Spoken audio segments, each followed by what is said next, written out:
It's time for America Outdoors Radio, the show that covers the outdoor scene across the U.S. of A. and the entire continent. Fishing, hunting, conservation, outdoor recreation, and great destinations. We cover it all every week. It's your country, your outdoors. Let's explore it together with your host, John Kruse.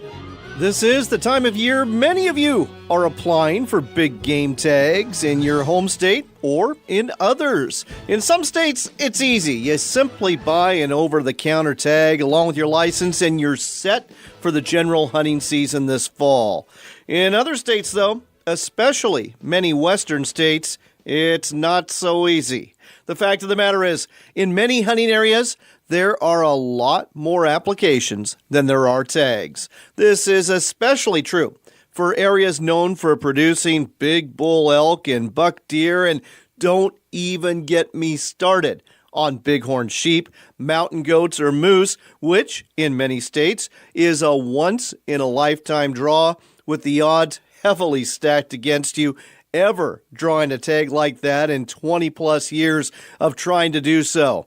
It's gotten to the point that one state, Nevada, is offering big game seminars on March 28th in Reno and Las Vegas just to help hunters better their chances of drawing a big game tag and help them figure out the strategies behind doing so. I don't know about you, but I never thought the simple act of applying for a tag to go hunting could ever get so complicated that you need a how-to seminar to figure it out.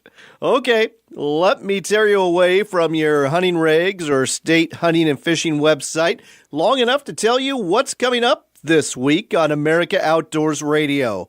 In just a minute, we'll tell you about an internet-based company hunters will want to know about that is backed in part by one of North America's most well-known hunters, British Columbia's very own Jim Shockey. It's designed to help you book your next hunting adventure with ease and for the lowest cost possible. Something else we'll talk about is pheasant hunting. The season's over, unless you're hunting private preserves, but now is a great time to plan a bucket list pheasant hunt for this fall, and I think we may have found just the place for you in South Dakota, a state that is right up there with Mecca for those who worship ringnecks. The place in question, the Dakota Prairie Lodge and Resort. They offer a great place to stay, 3 meals a day, and the opportunity to hunt lots and lots of wild birds on guided hunts. Toni Korzan, the owner and brains behind this operation, will tell you more about that. Another person we'll be talking to this week is Larry Captain Mac McQuarrie. He's the co-owner of Sportsman's Cove Lodge on Prince of Wales Island in southeast Alaska. We talked to Mac last week, and he told you about how the off-the-charts, crazy good customer service he offers separates his lodge from a lot of the other ones out there. This week, we're going to get into some of the details about what's bringing folks to this place, and that would be the fantastic salmon and halibut fishing available there. In addition to this, we've got some news to share with you about how pro-Second Amendment organizations seem to have a bullseye on them as of late, and also about a new initiative and some $74 million that's going to be spent by the U.S. Department of the Interior designed to get more people, both young and old, involved in fishing and boating. On top of that, we'll be sharing an interview we recorded at the Wenatchee Valley Sportsman Show in Washington State. That chat is with Jeff Laybourne. He's the owner of Superfly Trolling Flies out of Sandpoint, Idaho, a place we air every weekend on KSPT AM 1400. Jeff has some unique flashers and spoons to go with his flies that are similar to ones you'll see used on the Great Lakes by anglers targeting Mackinac. However, these same lures are working in the Rocky Mountain states for lake trout too. Think of it as a fishing cultural bridge of Midwest meets Mountain West. I think you'll find it to be a pretty interesting conversation, and if you're like me, you'll walk away convinced there are lures and tactics that work all over the country. Next on America Outdoors Radio, you've heard of Trivago for hotels. You've seen their ads on TV, and I'm sure you're familiar with other travel sites like Expedia or Kayak or Hotwire, but I bet you've never heard about a website that does that same thing, finds the lowest price for hunting trips, at least until now. With us on the line is James Reed. He's the director of bookyourhunt.com here in North America. James, how does bookyourhunt.com work? Hi, John. Thanks for having me on. Well, bookyourhunt.com is the world's largest online marketplace for finding hunts directly from the outfitter. You can get on and search hunts by destination or by species, for example, and then once you make a search, it'll take you to a landing page, and from there, you can narrow your search down even more by your choice of weapon, bow, rifle, whatever, and then you can also narrow it down by even physical activity during the hunt. You can narrow it down by even hunting method, whether you want to sit over bait or spot and stalk.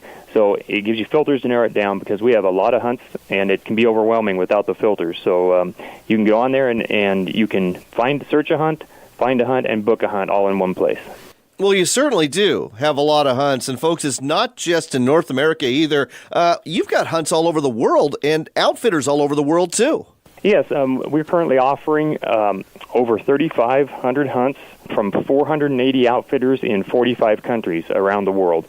And we have everything from turkeys and whitetails and your hunts just waterfowl here in the States and close to you, clear up to markhor in Tajikistan and African safaris. So about anything you want is on there. We've got fantastic hunts all over the world. Well, folks, it really is cool. I was playing around on bookyourhunt.com and just inputting things like bear in British Columbia, got a whole bunch of things there, or pheasant in, United States, and you get a whole bunch of things there. Again, there's a lot of different outfitters that are part of this, but I got a question for you. You say on your website that users are going to save money, they're going to get the best price, and that seems counterintuitive to me because you're a middleman. I mean, wouldn't it be cheaper to book directly through the outfitter? Well, that's the beauty of our program is the reason it was founded. My partner in the company, Alex, he kind of got taken advantage of on a few hunts by going through a booking agent. Now, I'm not saying booking agents are bad, but he just happened to have a bad experience. So he said, there's got to be a better way to do this. So on our site, you're dealing directly with the outfitter. We are just a marketplace for them to market their hunts. So on each hunt, if you find a bear hunt in British Columbia you were talking about, and right on that hunt is a chat box. So you can talk directly to that outfitter through that chat box. And also, when you book that hunt, it's guaranteed, if you book it through Book Your Hunt, that you will not find that hunt for a better price anywhere else, even directly through the outfitter. So what do you mean guaranteed? If you can find it somewhere else, we'll make up the price. Okay, now, speaking of booking agents and bad hunts, I've heard some horror stories too. Do you vet the people that are on your marketplace, or is it open to anybody who's got a guide license? No, absolutely not. Wherever possible, we try to go through outfitters that are part of their either national, state, or provincial guide outfitter association. And also, we do vet the outfitters heavily. We check their references. We check, their website, and we vet them as heavily as we can because we don't want a bad experience either. Okay, sounds like a great resource to me. And folks, trust me, it already is. I've been on there, I've enjoyed it, and I might just have to book a hunt myself. The website, again, is bookyourhunt.com. Lots of people are using it. And one person, a name you'll recognize, is using it from the brochure I've got in front of me. Jim Shockey, no less, uses bookyourhunt.com. So if he's using it, it's got to be good. The website, again, bookyourhunt.com. James, thanks for telling us about this on America Outdoors Radio. Yes, absolutely, John. Thank you for having me on. And actually, Jim Shockey is one of the owners in the company. He's one of my partners. And, check it out. It's a fun site. And, I've been in the hunting industry a long time, and there's even stuff on there that amazes me that's out there. So get on there and have some fun. Absolutely. Thanks again, James. Thank you.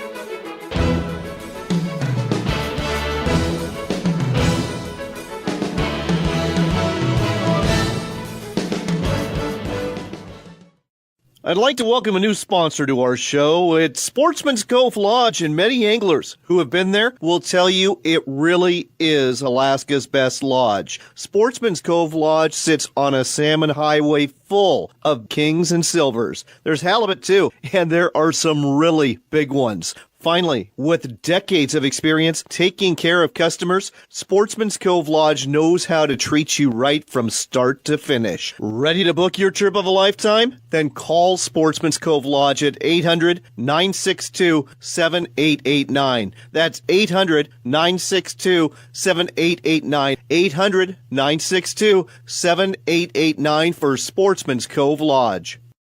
Backcountry Hunters and Anglers' 7th Annual Rendezvous is coming to Boise, Idaho. Join fellow sportsmen and women from across North America for an event-filled weekend at the Boise Center, April 12th through the 14th. For tickets, go to backcountryhunters.org. Looking to reel in the marketing opportunity of a lifetime? Then set the hook, because we've got it right here. America Outdoors Radio has sponsorships available, and we offer an affordable platform to reach thousands of listeners interested in fishing, hunting, and the outdoors. Find out more by contacting host John Kruse through his website at AmericanOutdoorsRadio.com. That's AmericanOutdoorsRadio.com. But hurry, if you wait too long, this big opportunity might just get away. That's AmericanOutdoorsRadio.com. If you consider yourself a hardcore fisherman who takes pride in being the first person on the water and the last one off, Fish Fighter products are designed and built for you right here in the USA.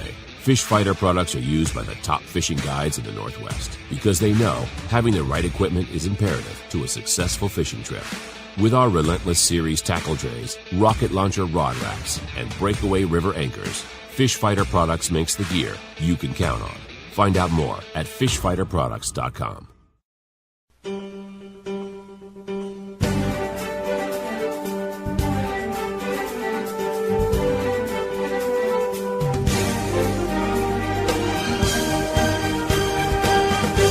You're back with America Outdoors Radio. I'm John Kruse. Hunting season, if you're a bird hunter, especially if you're an upland bird hunter, well, it's over. However, it's not too early to plan for next year. And South Dakota has got to be on your bucket list if you're a pheasant hunter, because it's probably the best state in the entire nation to go pheasant hunting. If you're looking for a place to go to, I think we found one for you. It's called Dakota Prairie Lodge and Resort, and we've got the owner with us, Toni Korzan. Toni, welcome to the show. Thank you, John. I'm happy to be here. So, Toni, why don't you tell our listeners a little bit about your operation and your lodge in South Dakota? Okay, John. As you know, South Dakota is recognized as the world capital of pheasant hunting. We're located in Brule County, which is the heart of pheasant country in South Dakota, about in the middle of the state, right on I-90, just east of the Missouri River. So that's south central, I guess I would call it. The Game Fish and Parks does an annual pheasant count, and Brule County averages more than 200 pheasants per square mile, which is pretty impressive. Oh, yeah. And people. That's really impressive, especially when you take a look at where I live in eastern Washington. It's probably a lot more like 5 pheasants per mile, so that gets me excited right there. Now, why don't you tell our listeners a little bit about the lodge itself? Well, the lodge is located about 6 miles out of town, so we're very rural, beautiful, scenic area. If you've been to South Dakota, you know it's mostly prairie, except where people have planted trees. So there's a great view all around the lodge. We can accommodate 40 hunters, although we rarely are completely full. It's always nice to have some extra space if somebody snores and needs their own room, those kind of situations. But each room can accommodate 4 hunters. Each room has its own bathroom. And we also have 2 great rooms. They're equipped with poker tables, darts, pool tables, jukeboxes, all the amenities. And, of course, each one has a fully stocked bar. Okay. Yeah. We also have a smoking room with cigars, a gym that doesn't get used very often, and laundry facilities, just in case you need that. I love it. It sounds like a wonderful place. Let's go ahead and talk about a typical day for a hunter at your lodge. Run us through it. Well, depending on your evening activities, you might or might not be up at the crack of dawn. But we've got coffee ready about 6 o'clock. Usually breakfast is ready at 8, and we'll usually do sporting clays in the morning, especially the first morning that you're here, just to make sure your guns work, everything's ready to go for the hunt. And in South Dakota, you can't start hunting until 10 o'clock in the morning. So we'll be ready to go at that point. Load up the bus and, pick a great spot for you guys, and off we'll go. Do a few walks, and then we'll usually have lunch in the field unless the weather is just completely uncooperative, in which case we might come back to the lodge for a hot lunch. Then, we'll keep going in the afternoon, do some more hunts, make sure you guys have snacks on the bus, cookies or something. And we're usually done hunting, maybe anywhere from 3 to 4 perhaps. Then we'll head back. The guides will clean the birds for you, vacuum pack them and everything, and you can just let them know if you want them to save some tail feathers for you. Then we've got supper about 6 o'clock, some great South Dakota cuisine for you, and then the evening entertainment. I mean, most groups stay at the lodge and use the amenities here, but we're happy to take you to Cabela's or to a local bar, whatever you're interested in doing. It sounds like a great way to spend a few days to me.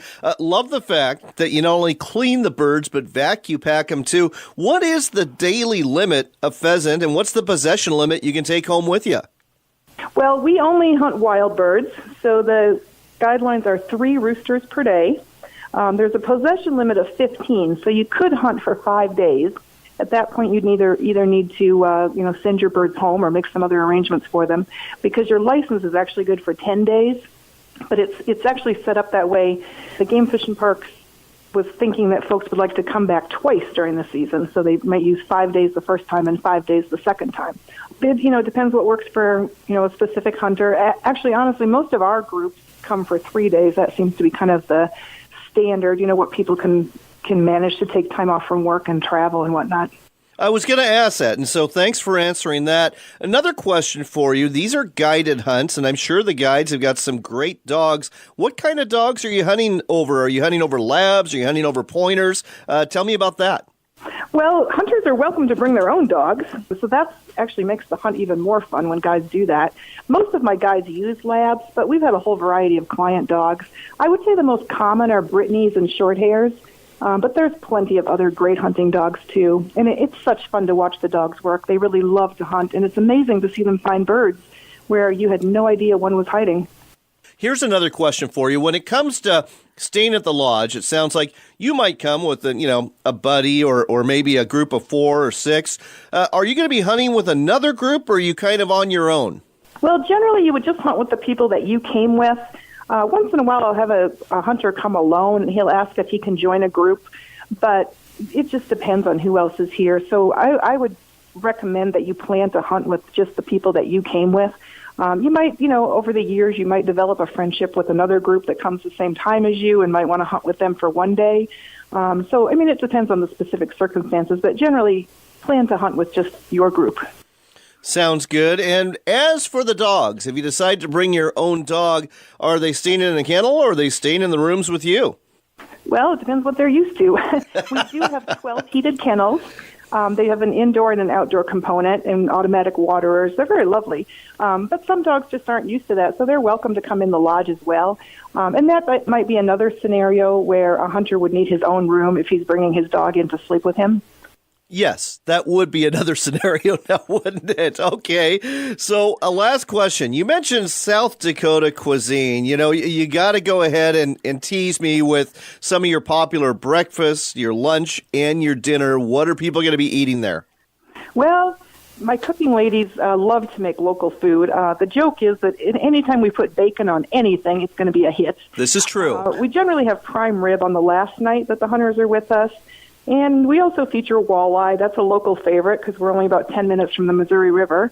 And, of course, no meal is complete without some variety of potatoes, mashed, scalloped, baked. Maybe you like yours with sour cream or cheese and bacon, whatever. But, yeah, we feed everybody really well. And we better change the subject because, unfortunately, I'm getting hungry. It's too early in the day for that. You mentioned, though, the walleye fishing, and I know that South Dakota's got some good waterfowl hunting too. Can you go ahead and arrange for packages to go fishing or waterfowl hunting either on your own or with a guide through your lodge? Oh, yes, we can. We can do walleye fishing or bass fishing, whatever you want to do on the river. Most of those trips are actually better in the spring, May or June. We also can organize prairie dog hunting for you and some other options. Okay, so you're not just open then during this October, November, December timeframe. You're open all year. Oh, yes, we are. And we also do family reunions and weddings in the summer. So we try to keep kind of busy during the off season as well. Well, it sounds like you've given folks a whole bunch of reasons to check out your website. And folks, that website is sd-pheasanthunting.com. That's the website for Dakota Prairie Lodge and Resort. It's sd-pheasanthunting.com. As you just heard, pheasant hunting is the main reason to go there, and you're going to be spoiled rotten when you go. But if you want to go there at other times of the year, there are certainly things to do like fishing and hunting, or just bring the family for a reunion and get fed really well in the process. Toni, thanks so much for telling us all about this today on America Outdoors Radio. Thanks, John.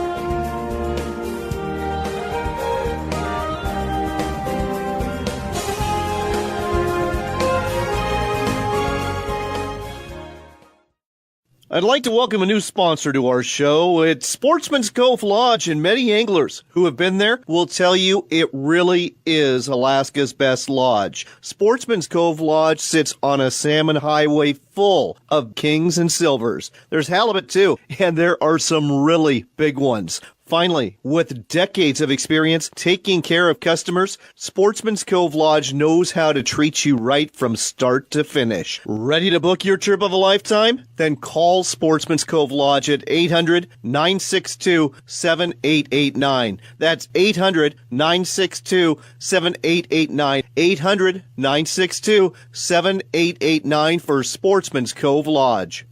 Backcountry Hunters and Anglers' 7th Annual Rendezvous is coming to Boise, Idaho. Join fellow sportsmen and women from across North America for an event-filled weekend at the Boise Center, April 12th through the 14th. For tickets, go to backcountryhunters.org. He said we're right on him. Without missing a beat, you'll drop your line down to 42 feet. If you don't screw up, it won't be long. Someone in this boat's gonna sing Fish On. Fish on, fish on. Do it by the book, don't take too long. Set the hook, reel it in strong. Fish on, fish on. You're back with America Outdoors Radio. I'm John Kruse. Last week, we talked to Larry McQuarrie, also known as Captain Mac, the owner of Sportsman's Cove Lodge on Prince of Wales Island in Alaska. And we didn't even get to talk about the fishing. So, Mac, welcome back. I want to talk a little bit about the great fishing you have there. You bet, John. Good to be with you.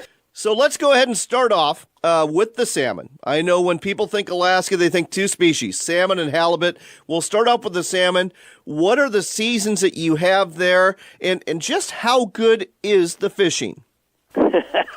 Well, it's Alaska, right? The fishing's always good. And, fishing's fishing. It can vary. But in general, our fishing is pretty darn good. And we're only open during the peak of the season. They're only open from mid-June through mid-September. So anytime you come, there's going to be something going on. And it may be a lot going on, which would be the norm. Now, we catch, but we don't fish or don't concentrate on the spawners that arrive early in the season. Our fish, our king salmon I'm talking about now, our king salmon are primarily feeders. They're big, fat, sassy, 15, 20, 25.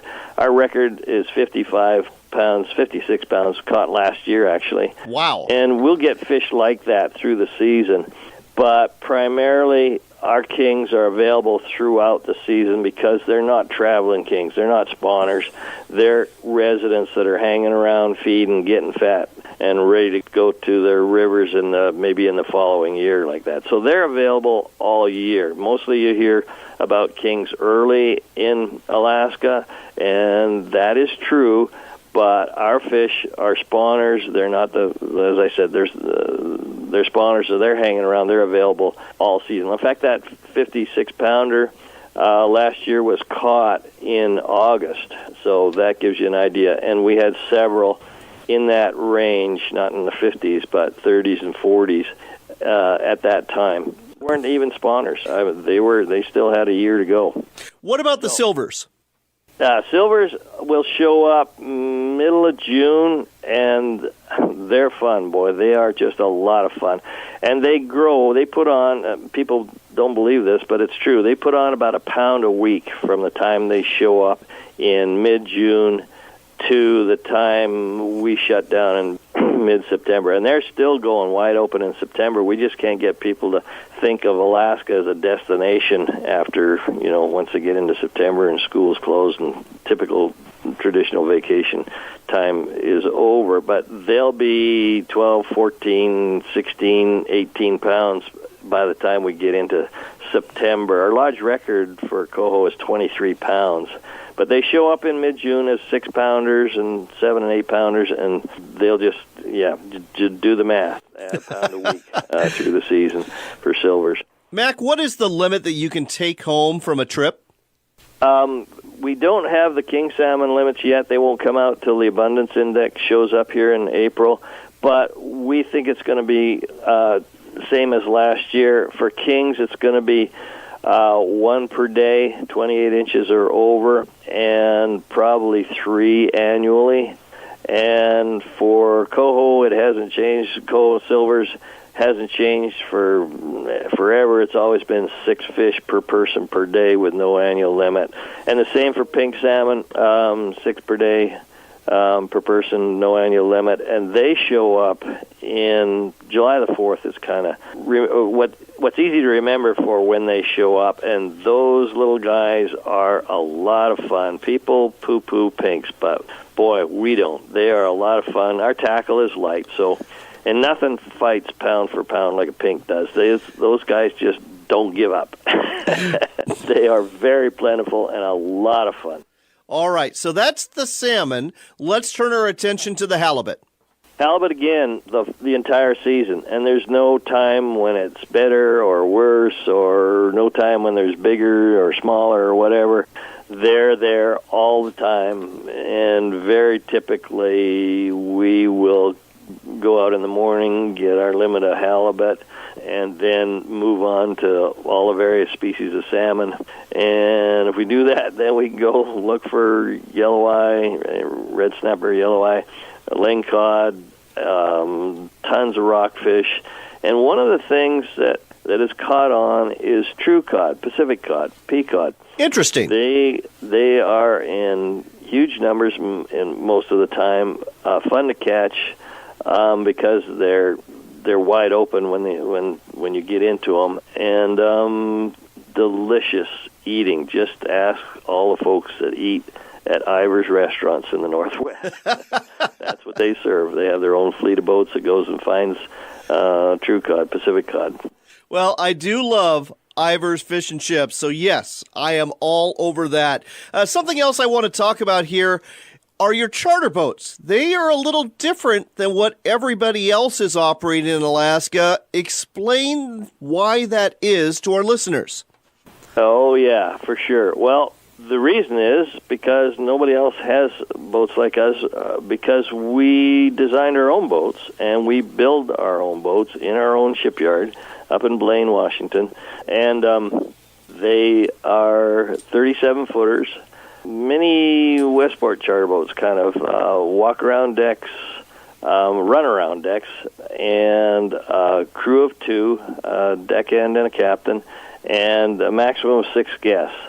So, yeah, and the nice heated cabin, a stand-up head, kept spotlessly clean. That's one of our big things is the boats are spotless. It's a huge deal with us, and focus on the heads.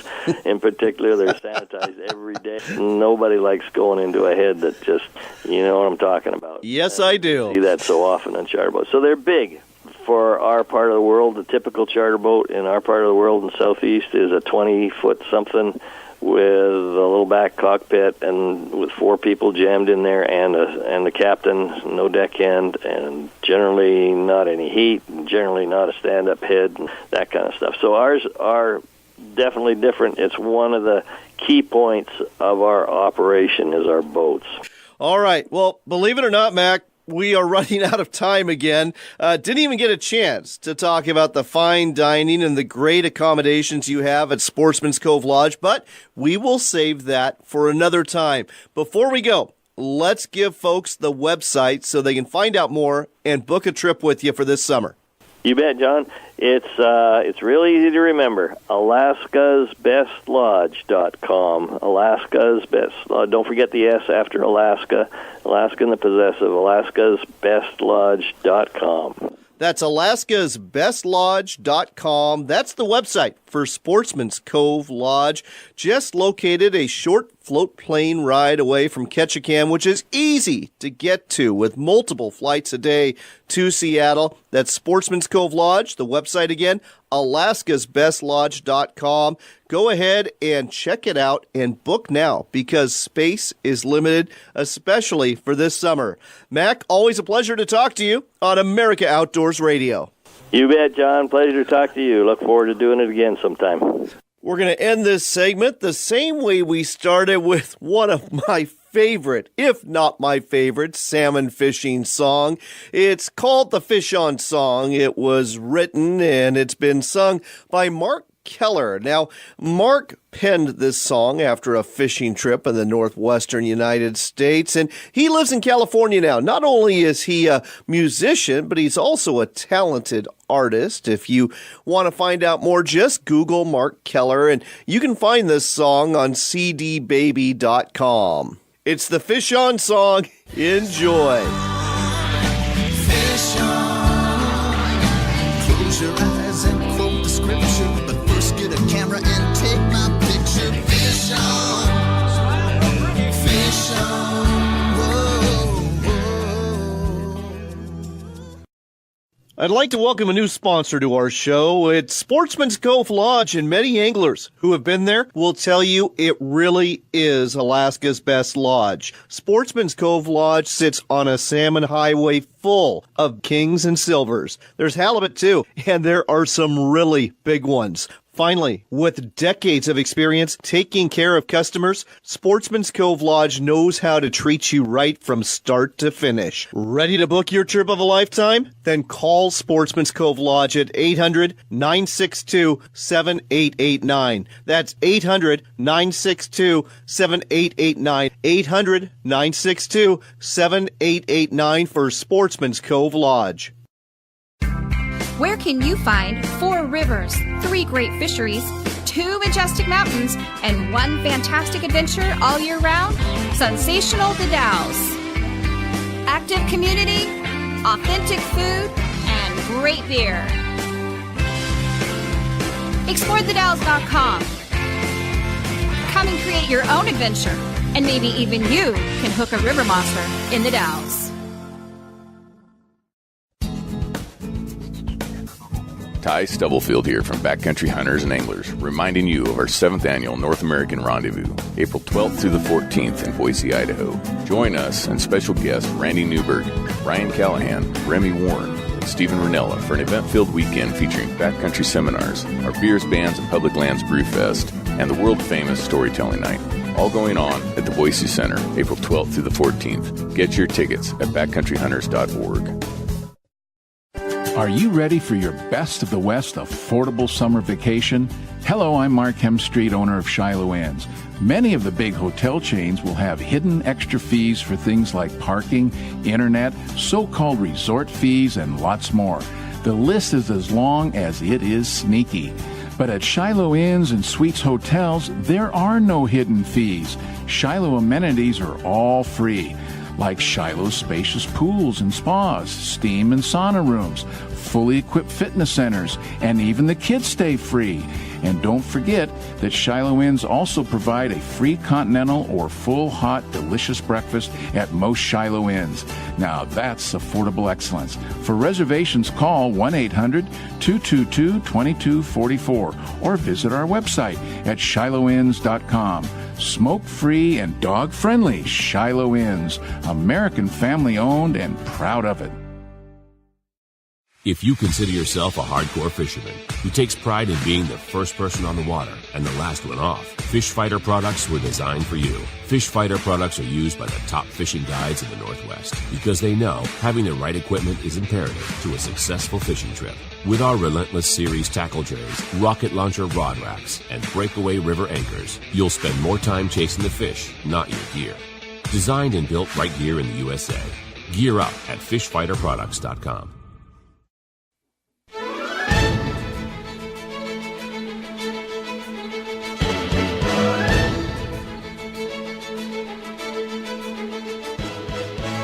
You're back with America Outdoors Radio, and this portion of the show is brought to you by Fish Fighter Products. They make innovative gear for your fishing boat meant to make your life easier and your time on the water more efficient. One example of that is the brand new sliding rail mount they've come out with. We talked about it on the show last week, and you need to check it out if you haven't done so already. The place to do so is online at fishfighterproducts.com. We start off with some good news. $74 million is coming from the federal government, all meant for boating and fishing. U.S. Secretary of the Interior Ryan Zinke last week announced a $60 million cooperative agreement with the Recreational Boating and Fishing Foundation to help retain and recruit recreational anglers and boaters of all ages. Zinke also announced $14 million in boating infrastructure grants, which support water-related outdoor recreation and tourism by improving facilities for recreational boats across the country. These funds support a wide variety of infrastructure features, including restrooms, bulkheads, day docks, dinghy docks, transient slips, mooring buoys, floating docks, and fixed piers, along with dockside water supplies, marine fueling stations, and navigational aids such as channel markers, all of which you likely use at a marina near you or want to use at a marina near you. Meanwhile, the Recreational Boating and Fishing Foundation has spearheaded innovative national outreach and education programs to promote fishing and boating and to educate the public on its conservation benefits. They've been doing this all over the country. Moving on, there's certainly some news on the firearms front to share this week, especially in the wake of the horrific school shooting in Parkland, Florida. Since then, there's been a real backlash towards pro-Second Amendment organizations like the National Rifle Association, commonly known as the NRA. They've seen well over a dozen corporate sponsors part ways with them since the event. Meanwhile, in state capitals around the nation, bills are being introduced to restrict the ownership of semi-automatic weapons or raise the legal age to acquire them. One pro-firearms organization says this anger is misdirected. Alan Gottlieb is the chairman of the Citizens Committee for the Right to Keep and Bear Arms, and he says blaming gun rights for FBI and sheriff's failures in Florida is, quoting here, insane. Gottlieb continued, saying treating good people like criminals and creating victim disarmament zones such as schools, shopping malls, theaters, and office buildings must cease. The simple truth is that criminals and crazy people do not obey gun control laws. So what's Gottlieb's solution? He believes in restoring the common sense of self-defense. Instead of stripping young Americans of their Second Amendment rights, Gottlieb says, we must give teachers and administrators a fighting chance, especially if armed authorities hesitate. Instead of treating gun owners as second-class citizens, we should allow them the option of being first responders. And now let's step away from the politics of firearms and get back to something fun, like fishing. For our next interview on America Outdoors Radio, interesting topic here, and it's about lake trout fishing, Midwest fishing versus Northwest fishing. It's usually different. We're going to explain that in just a minute, but there are parallels. There are things that are going to work in both places. With us here to tell you more about it is Jeff Laybourne, the owner of Superfly Flies, trolling flies out of Sandpoint, Idaho. Jeff, welcome to the show. Thanks. Glad to be here. So, Jeff, you carry some products in your booth here that I commonly associate with lake trout fishing in the Midwest. but you're using it in the Northwest, specifically in some of the big lake trout lakes found in northern Idaho. So we're going to start off with the Dreamweaver Spin Doctor, which is a unique-looking flasher that I understand is actually made in Wisconsin.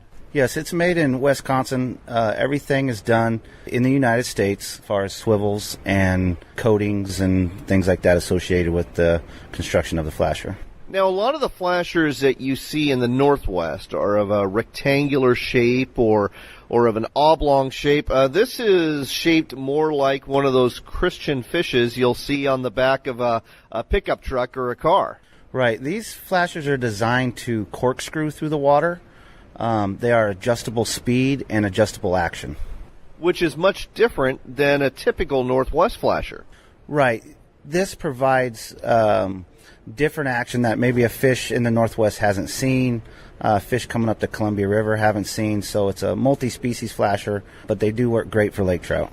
All right. Something else that they use in the Midwest, specifically when I was in Duluth, Minnesota on a charter on Lake Superior, they were trolling spoons, and you carry some of these big oblong spoons as well, but these are made by you.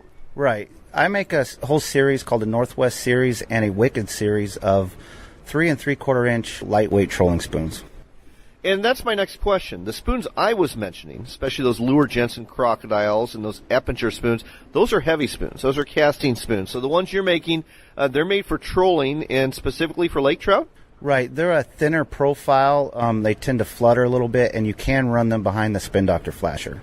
The one other thing you make, again, it is the name of the company after all, is the Superfly trolling fly. Why don't you tell our listeners a little bit about this lure? Our 4-inch Superflies are a Mylar-based fly, although we do use other materials such as foil. But generally it's a Mylar fly. They're 4 inches in length, and they're very lightweight.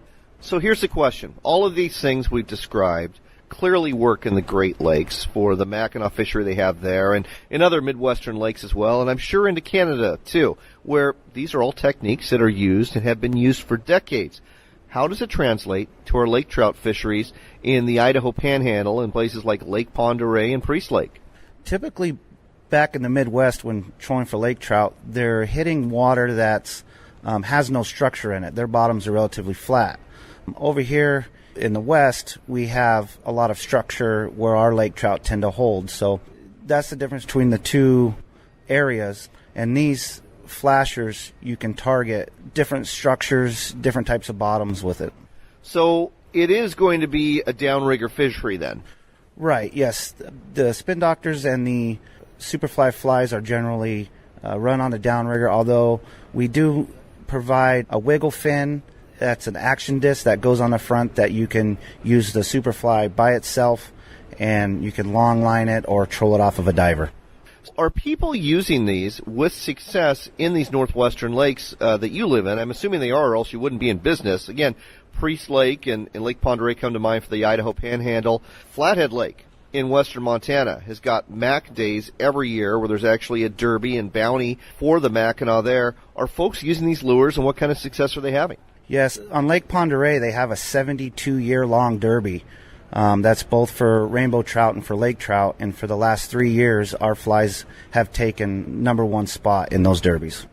Well, there you go. It doesn't get much better than that. So, folks, if you want to try some Midwestern techniques the next time you're out west fishing for lake trout, go ahead and pick up some of the Superflies or some of the flashers or some of the spoons made by Superfly Flies Trolling Flies. What's a website where folks can find out more, and what are some of the stores where people can pick them up?